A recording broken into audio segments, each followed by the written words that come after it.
Hey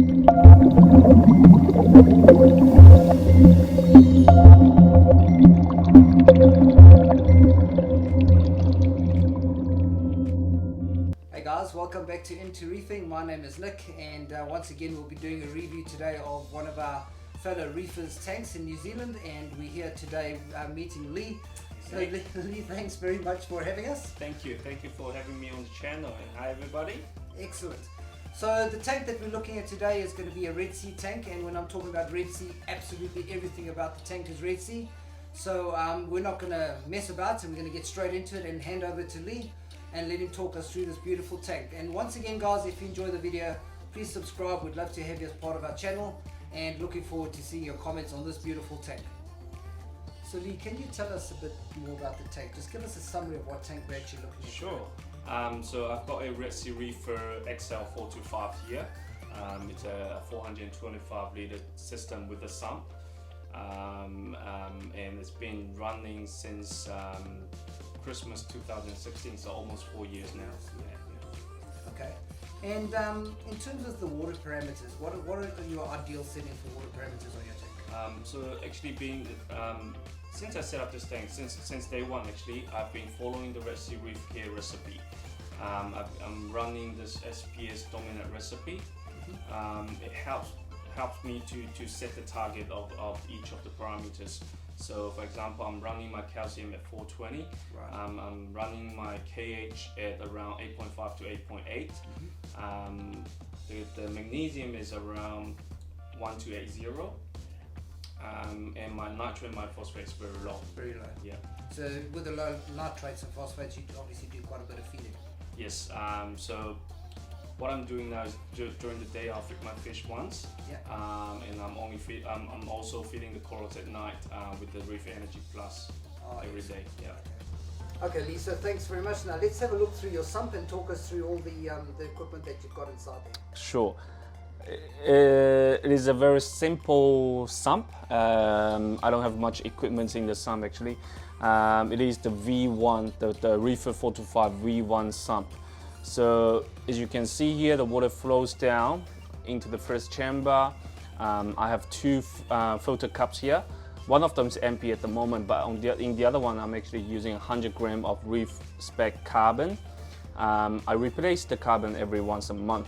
And then onto the next the chamber here is the skimmer chamber. I do have a couple of the filter blocks here because earlier this year I actually removed a lot of rocks from the system, so I thought I'll put in a few filter blocks.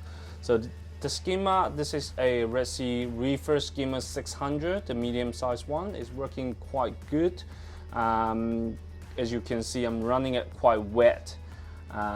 That's because I'm dosing the no-pox. And then into the next chamber is my return chamber. It's a 7,000 liter return pump sitting here, and I split the return line into two. So one of the line goes back to the main tank, and the other line goes into the UV filter. I'm not sure if the UV filter is still working. I haven't replaced the bulb for about 2-3 years now, and then after the UV it goes into the chiller, which is off at the moment, and then it goes back into the sump.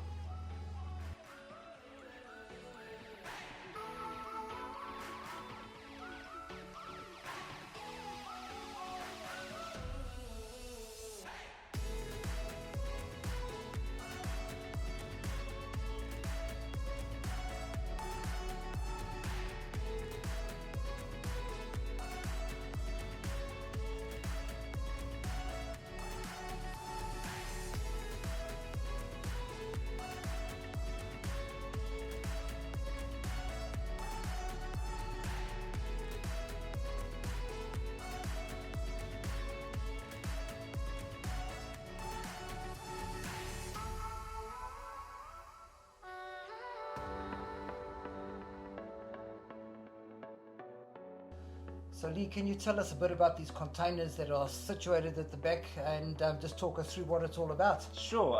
So this is actually what keeps the tank alive.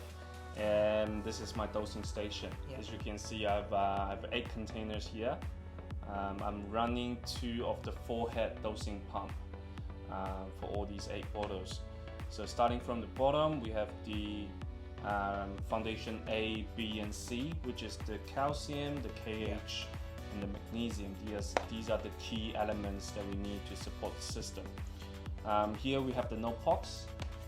It is quite important to have this product in the system, because this is it's actually a type of carbon dosing. Right. And it's the only method that I'm using to reduce nitrate and the phosphate in the system. Alright, so to use this product, you actually have to run your skimmer and run quite wet. So your skimmer it needs to be quite wet to be able to remove the phosphate from the system. So on the top here we have the trace color A, B, C, D. These are the trace elements that I dose into the system. And to dose this range here, you don't actually have to test for your trace elements in the system. So what I'm doing is I dose the trace color A, B, C, D according to my calcium uptake. Right. So for example, it's 10%. So for example, if you're dosing 10 ml of your calcium, you'll be dosing 1 ml of each of the trace color A, B, C, D. It's a pretty simple method, right? It is very simple. Everything is hooked up to a dosing pump.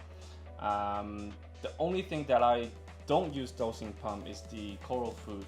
Right. So I manually dose the Reef Energy Plus at night when the light's off.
Okay, Lee, do you want to talk us through your tank circulation and the lighting, please? Sure. So let's start from the top. I'm running 3 of the Red Sea Reef LED 90. Each of them is a 90-watt LED unit. They are Reef spec and Reef safe. So what it means is I don't have to worry about the spectrum or the intensity. It only provides the intensity and the spectrum of the light that is actually utilized by coral.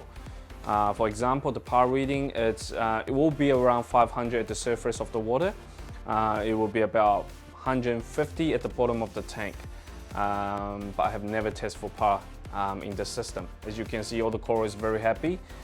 For circulation, I'm running 2 of the Reef Wave 45. Each of them is a 15,000 liter per hour circulation pump.